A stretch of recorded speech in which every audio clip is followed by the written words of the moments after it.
Hi everyone, this is Judith, and I am excited to be bringing you some standards-based grading updates for the 2020-21 school year. As most of you are aware, across Stanley County Elementary Schools, standards-based grading now spans kindergarten through 5th grade. You will no longer enter grades into PowerSchool if you are a kindergarten through 5th grade teacher. So basically all of our homeroom teachers at East will utilize standards-based grading. I know there was an email sent out shortly or a few days ago about setting up your grade books in PowerSchool. You do not need to worry about that. I'm getting ready to show you how to set up your new standards-based grading gradebook. All standards-based grading resources for East and the district are housed on the East internal webpage under the Reporting Progress tab. My screen and my internal webpage looks slightly different than what you're accustomed to seeing because it is in like an editor's view. But if you go to the internal webpage and you click the Reporting Progress tab, it will take you to the same place. Scroll down to the second section where you find all of our standards-based grading resources. Now, many of you who were at East last year are remembering this and thinking, well, we did this last year. And you're right, we did. We launched standards-based grading for everyone kindergarten through 5th grade at East last January. But the district is now catching up and launching it for everyone, and they have taken our resources from East and adopted them district-wide. So when you open these documents, they will look slightly different, but the content is pretty much the same. So to get started with standards-based grading, the first thing you're going to want to do is have a conversation or a collaborative planning conversation during your 90-minute PLC as a team and with Ms. Stokes to talk about the actual standards that you are going to be teaching and assessing with students and the criteria for mastery. It is very important to understand what you're actually assessing and measuring their progress on. So to help you with that, we have created rubrics. If you click this link where you see my cursor, it will take you to a Google Drive. That Google Drive houses all of the kindergarten through 5th grade rubrics. For the sake of an example, I'm just going to open up the 2nd grade folder. You will notice that this takes you to 3 separate documents. I'm getting ready to open the rubrics because that's where your planning and collaborative conversation should take place. I will also address the midterm progress report and the report card later. When you open the rubrics as a planning team, you will first notice that the title page looks different and it's no longer a spreadsheet. We have rolled these into true Google Word documents to make them easier to copy and paste. And we also added in some directions. I would like to take a moment to highly encourage you all to read these directions. I know it looks like a lot, but we tried to really spell out all of the procedures for standards-based grading with you all and to make it consistent across all elementary schools. The first paragraph addresses the fact that the curriculum guides that you use are now aligned to the standards-based rubrics, which are also aligned to the progress reports and the report cards. Many of you will recall last year there was a lot of misalignment, and we've gone back and tried our best to fix that. You will also see that there is a standards-based grading feedback form. We encourage you all to meet as a planning team to discuss the rubrics and to propose changes, revisions, updates, new rubrics if you want a rubric that has not been developed yet. But that needs to take place and have that conversation as a collaborative group, not just an isolated conversation.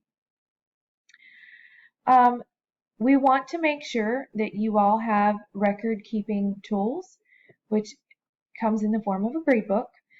As I mentioned a few moments ago, you will not be entering these grades into PowerSchool, so we felt the need to create a gradebook to help you keep track of that and to also make sure that you do have adequate work samples for all of the standards and 3 samples for each of those standards throughout the quarter.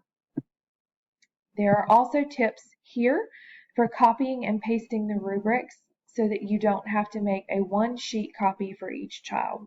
So take a look at those to make copying and pasting a little bit easier. The next page is basically your curriculum map or guide broken down by quarter with the standards grouped accordingly, and there are hyperlink shortcuts. So if I want to plan for quarter 3 ELA, I click here. It takes me to the rubrics for that quarter and that subject area without me having to scroll through all 30 pages of this document. So we like to talk about standards-based grading and use the bike analogy about a child learning how to ride a bike. If a child is learning how to ride a bike, they might have very little knowledge of what to do with a bike, how to ride a bike, how to get on a bike, and that would mean that their progress is limited. They might be very shaky when they get on a bike. But if they get on that bike and they start riding, and they might have training wheels, we might say that they are progressing. They're getting there, they're getting the hang of it. Pretty soon, they come to you and say, I'm ready to take my training wheels off, and I'm ready to do this on my own. They're able to ride the bike, stay upright, without training wheels, and they are meeting the expectation. Soon, they're able to pop a wheelie. They're able to take curves super fast, and they're able to ride confidently on their own. They're meeting the grade level expectation, but they're doing a few tricks and other things that are above the expectation. That means they are exceeding. So all of our rubrics follow the LPME grading scale or measure of progress. That is the grade that you will give students, kindergarten through 5th grade, for each focus standard and incorporated standard. So here you see RF4. Again, this is 2nd grade. And for RF4, you see the standard, the descriptor for limited, progressing, meets, and exceeds. When you measure a child's progress for this standard, you will do it 3 times during each quarter that is asked of you on the curriculum guide. That does not have to be a full-blown test, a paper pencil quiz, or something very intense. It can be an observation, it can be an exit ticket, it can be a performance task, it can be a writing sample, it can be them explaining something to you verbally. So please don't think that all 3 of those work samples must be an elaborate assessment that you must create from scratch, because that is not the case. I do plan to provide additional professional development at a later date about just different assessment types. But if you have questions, please feel free to ask Stokes, myself, Eric. We're happy to help you come up with assessment options that are not nearly as intense as a lengthy paper pencil test. But once you assess their progress and you're ready to write down those measures, you will open up on the internal web page your gradebook. Now I'm not going to click here, but I do encourage you to click here. In fact, you have to click here. And if you were a 2nd grade teacher, just following along with my 2nd grade example here, you would click here on 2nd grade. I'm not clicking there because that is a make a copy only version. You will only need to click there 1 time this year. It will open up a 2nd grade gradebook that looks like this. You will immediately want to rename that gradebook, and I would say Miss Werrett's 2nd grade gradebook 2020-21. Copy it, or excuse me, rename it something that you will be able to locate in your Google Drive daily, weekly, quarterly. It's very important that you're able to find it again because you will use this daily. You will then want to come over here and click the share button and immediately share this back with myself, Eric, Miss Stokes, and Miss Hudson. We ask that you do that not because we are going to check up on you with a fine-tooth comb and call you out on mistakes. That's not the case. We do want it shared back with us in the event that you are unable to find it or need assistance or are absent at some point and we might have to do your grades for you. We sincerely hope that that is not the case, but we want to be prepared in the event that it is. Please read over this intro tab carefully. I can't emphasize enough how important it is to read over this tab. Then click to your Quarter 1 Gradebook tab. You will want to then fill in student names here. This might be Judith's column, Eric's column, Jennifer's column, Lori's column, and so on. You will then type in the assignment names here so that you can keep track of what you have measured their progress on. So RF4 was the standard I looked at previously in the rubrics. The first RF4 work sample, that name would go here, the second here, and the third here.